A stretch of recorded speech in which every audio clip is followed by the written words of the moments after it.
Your dictation will start within 5 seconds.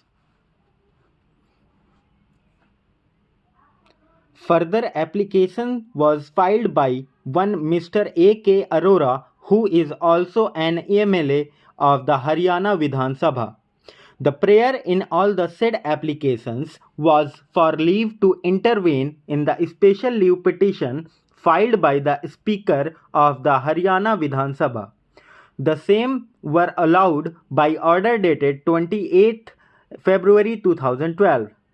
Pursuant to the said order, learned senior counsel appeared for the leader of the opposition and the other interveners and urged that the orders passed by the Speaker on 9th and 10th November 2009 were void ab initio and in excess of jurisdiction.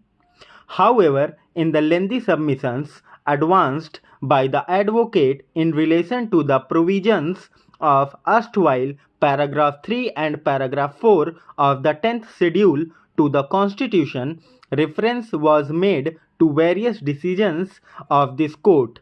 The same are, however, all based on decisions taken by the Speaker on the question of split or merger, while in the instant case we are concerned with the inaction of the Speaker in disposing of the disqualification petitions filed by the respondent number 1 and the jurisdiction of the High Court to issue interim orders restraining a member of the House from discharging his functions as an elected representative of his constituents despite the provisions of paragraph 6 of the 10th schedule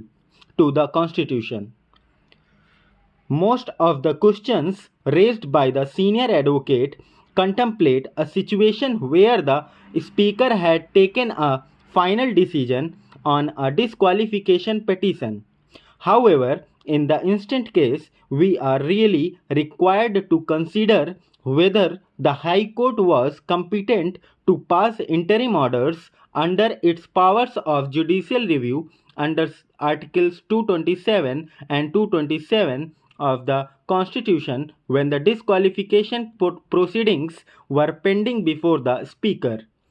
In fact, even in another case which has been referred to in extensively earlier by the scope of judicial review has been confined to violation of constitutional mandates, fraudulent non-compliance with rules of natural justice and perversity, but it was also very clearly indicated that having regard to the constitutional scheme in the 10th schedule normally judicial review could not cover any stage prior to the making of the decision by the Speaker or the Chairman of the House, nor any other action was contemplated or permissible.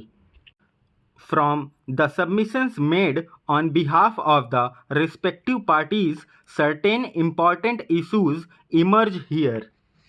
One of the said issues raised by the senior advocate concerns the competence of the High Court to assume jurisdiction under Order 41, Rule 33 CPC when disqualification petitions were pending before the Speaker and were yet to be disposed of. Another important issue which arises that the submissions made on behalf of the respective parties is whether the question of disqualification on account of merger which had been accepted by the Speaker could have been entertained by the Speaker under paragraph 4 of the 10th schedule when such powers were vested exclusively in the Speaker under paragraph 6 thereof. Relying on the earlier decisions of this court, the learned single judge came to the conclusion that while passing an order under paragraph 4 of the 10th schedule to the Constitution, the Speaker does not act as semi-judicial authority and that such order would necessarily be subjected to adjudication under paragraph 6.